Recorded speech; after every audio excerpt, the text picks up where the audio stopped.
Mr. Trump, at the last debate, you said your talk about grabbing women was just that, talk, and that you'd never actually done it. And since then, as we all know, 9 women have come forward and said that you either groped them or kissed them without their consent.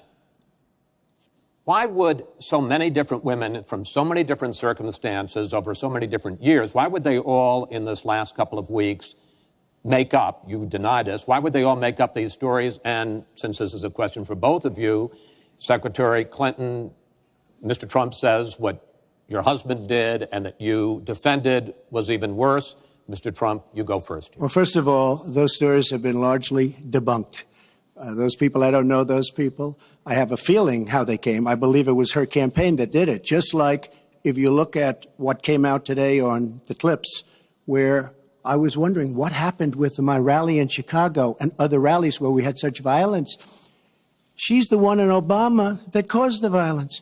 They hired people, they paid them $1,500, and they're on tape saying, be violent, cause fights, do bad things. I would say the only way, because those stories are all totally false, I have to say that.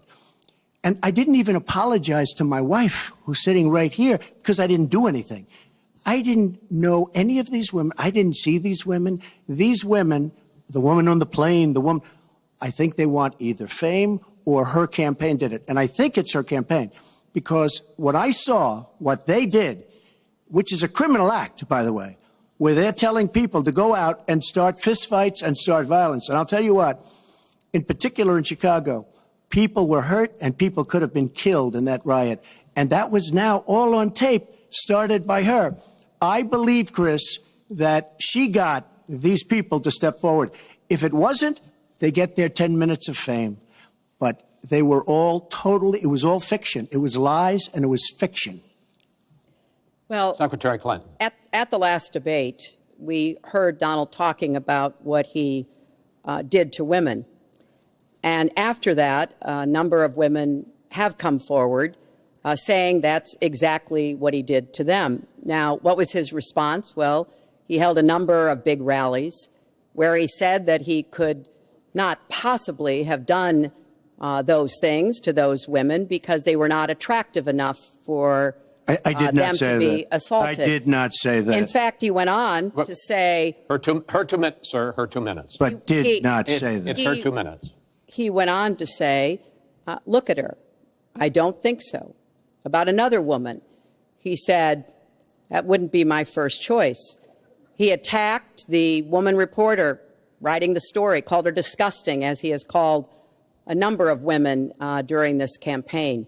You know, Donald thinks belittling women makes him bigger. He goes after their dignity, their self-worth, and I don't think there is a woman anywhere who doesn't know what that feels like. So we now know what Donald thinks and what he says and how he acts toward women. That's who Donald is. I think it's really up to all of us to demonstrate who we are and who our country is, and to stand up and be very clear about what we expect from our next president, how we want to bring our country together, where we don't want to have the kind of pitting of people one against the other, where instead we celebrate our diversity, we lift people up, and we make our country even greater. America is great because America is good.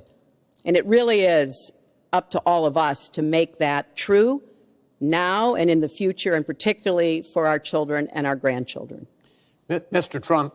Nobody has more respect for women than I do. Nobody. Nobody has more respect. Please, everybody. And frankly, those stories have been largely debunked. And I really want to just talk about something slightly different. She mentions this, which is all fiction, all fictionalized, probably or possibly started by her and her very sleazy campaign. But I will tell you, what isn't fictionalized are her emails, where she destroyed 33,000 emails criminally, after getting a subpoena from the United States Congress. What happened to the FBI? I don't know. We have a great general, 4-star general, today You read it in all the papers. Going to potentially serve 5 years in jail for lying to the FBI. One lie. She's lied hundreds of times to the people, to Congress, and to the FBI. He's going to probably go to jail. This is a 4-star general. And she gets away with it, and she can run for the presidency of the United States. That's really what you should be talking about, not fiction where somebody wants fame or where they come out of her crooked campaign. Secretary Clinton. Well, every time Donald is pushed on something which is obviously uncomfortable, like what these women are saying, he immediately goes to denying responsibility. And it's not just about women. He never apologizes or says he's sorry for anything. So we know what he has said and what he's done to women. But he also went after a disabled reporter, mocked and mimicked him on national television. He went after Mr. and Mrs. Khan, the parents of a young man who died serving our country, a Gold Star family because of their religion. He went after John McCain, a prisoner of war, said he prefers people who aren't captured.